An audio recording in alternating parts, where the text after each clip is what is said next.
You're listening to RevOps Champions, a podcast created for B2B leaders to help you align your people, streamline your processes, trust your data, and leverage technology in order to grow your business.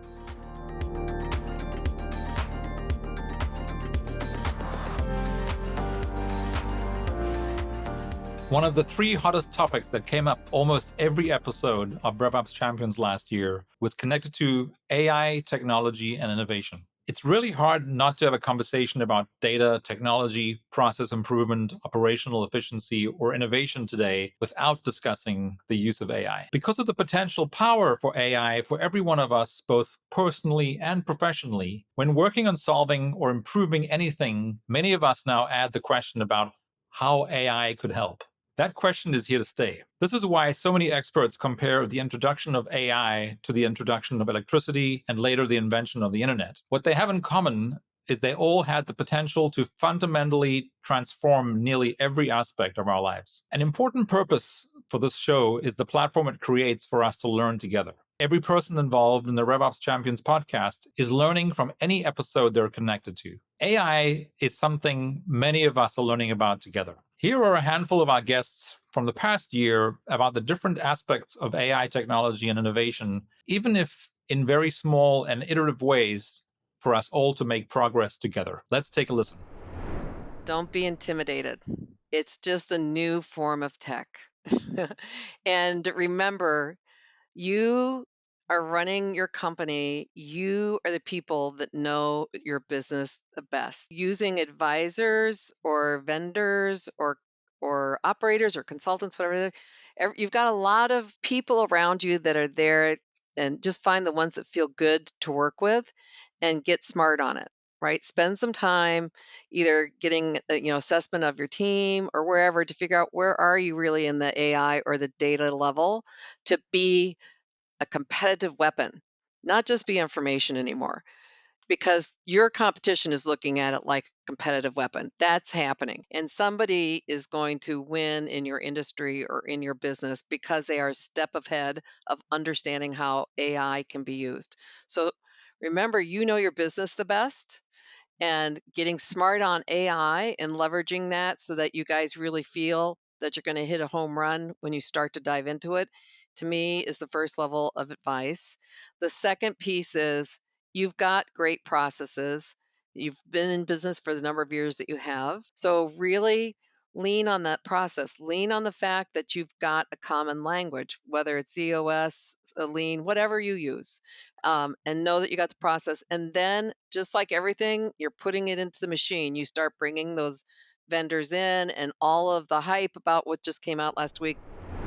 Irony of AI is it's making it possible to do things differently and better than you did before. Doing that when things are already slow, of course, seems sort of a little counterintuitive, but of course we know that the businesses who do make these investments now are going to benefit tremendously as soon as the sort of the market and the economy picks up again here towards the end of the year and going into early 2025. Yeah, I think that's a really good call out, Brendan. Making the investment right now, I think not only positions you for success and being able, putting you in a position to take advantage of upturn in the economy and the market and things like that.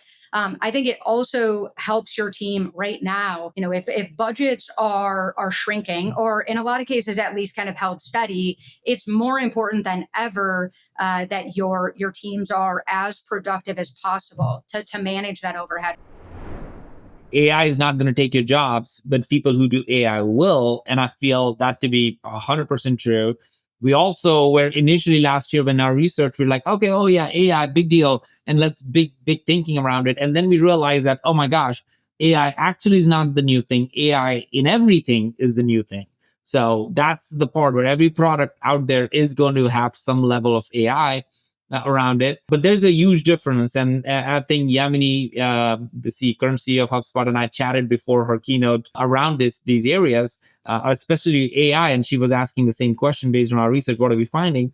And I was sharing with her at that time that the difference that I'm recognizing is there are lots of people who started working on AI and saying, all right, it can create a lot of content, it can create a lot of stuff, and it just ended up being more garbage. And so you need the human in the loop to make sense of things and test different things and move things faster. Yep. So the classic and the best case scenario is when you kind of figure out, oh, this works when a person has tested, and now you're unleashing AI to just make it faster, better, not having errors and moving through it. I think right now, a lot of people, we're kind of in this traditional bell curve of adoption of innovation.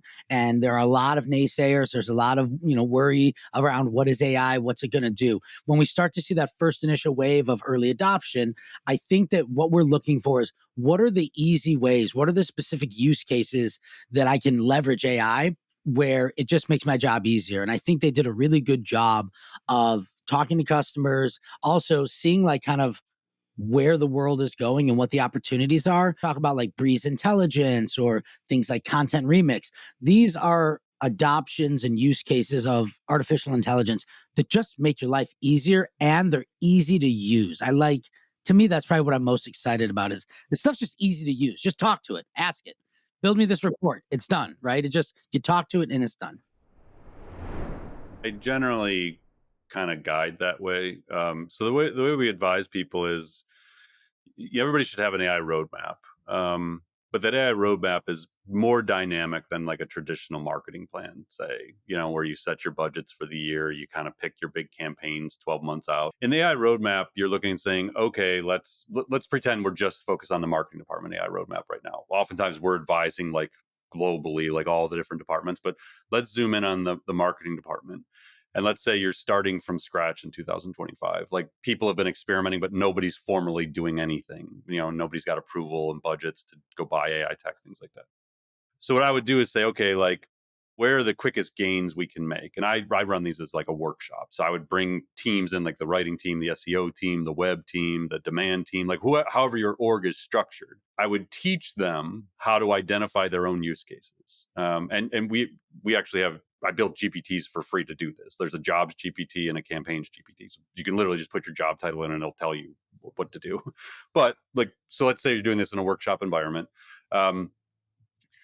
They can go through and identify like, hey, we think we found something. Like, we're doing 40 case studies this year. We think we could use these things to do those case studies in half the time. Great. That's a pretty good use case. Let's look there, writing team.